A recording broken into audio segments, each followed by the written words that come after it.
Luke, now that we're getting, 11, 12 days away from the NHL trade deadline, guys are starting to get acclimated in their new cities. I wanted to take a look back at a couple of big additions and see how they're fitting in with their new clubs. And a lot of people named the Carolina Hurricanes their big winners of deadline season. They go get Gensel. They take that shot on Evgeny Kuznetsov as well. How have those two fit in so far with the Canes? Well, I got a first-hand look at them here in Toronto on Saturday night, and I'll tell you what, that's a special hockey team, man. I thought they were before, but they were just missing a little bit of that firepower, that star power. And, whether you want to call Jake Gensel a superstar or not, I firmly believe he is. You watch him play hockey, you hear that saying, plays the right way. I think I heard that, hundreds of times throughout my career, but Jake Gensel is the perfect example of playing hockey the right way. And it's funny, before the deadline even happened, I just remember thinking, like, this guy is a Hurricane. Like, he just fits their mold so well. Like, he skates hard, checks hard, plays good on both sides of the puck.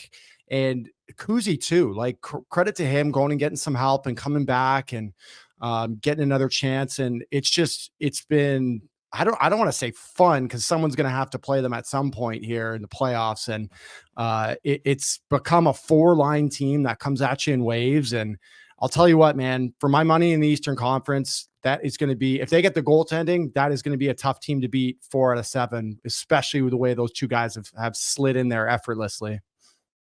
Gaz, I agree so much, right? If they start some goaltending, a team that struggled, with goaltending earlier in the year, and, moving over to the Western Conference, you talk about Tyler Toffoli added to the Winnipeg Jets here. He's got 4 goals in 5 games. And when you look at how he's fit in there, you think that's going to be enough for this Jets team to, go over the top in the Western Conference here?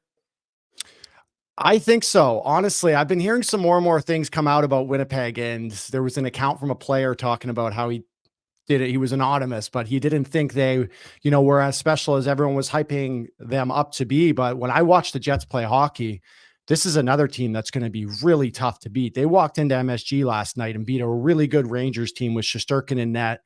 Toffoli on that second line with Ehlers and Monahan has really clicked. And yeah, 4 goals in his last 2, albeit against subpar opponents in Anaheim and Columbus. But you put up a 6 spot both nights against those teams. Sometimes that's just what your team needs, is a little bit of offense, feeling good, get your new guys on the board. I know it's even going back a little bit, but I think Monahan's been great for them. Power play, bumper spot, veteran guy. But I think we're starting to see the Tyler Toffoli that I think they thought they were getting when they acquired him, which is just a pure shooter, goal scorer. You know what? Even Colin Miller too. Let's give some flowers to Colin Miller. Here's a guy that's played 500 NHL games. Good Sault Ste. Marie, Ontario boy. Been to a Stanley Cup final.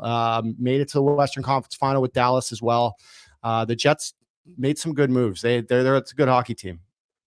Yeah, and those are guys that have had impacts right away. And we talk about, Henrique. I know I'm with a couple Oilers faithful here, but, it took him 6 games to get his first goal. What has the impact been here for Edmonton?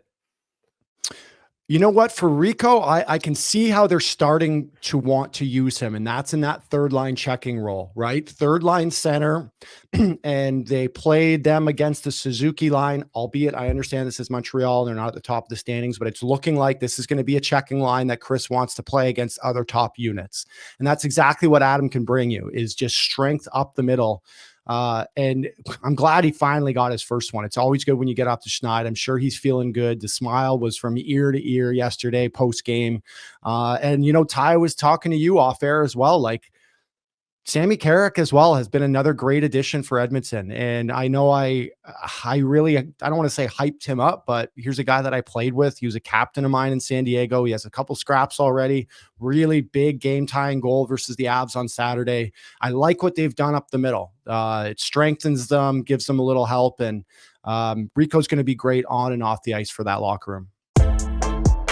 What's up, hockey fans? If you enjoyed that video, then you need to be hitting the subscribe button right here at Daily Faceoff. Exclusive interviews and analysis from our hockey insider Frank Saravalli, fantasy updates from Brock Sagan, and a daily live show at noon Eastern, Monday through Friday. You don't want to miss any of the fantastic content, so hit that subscribe button.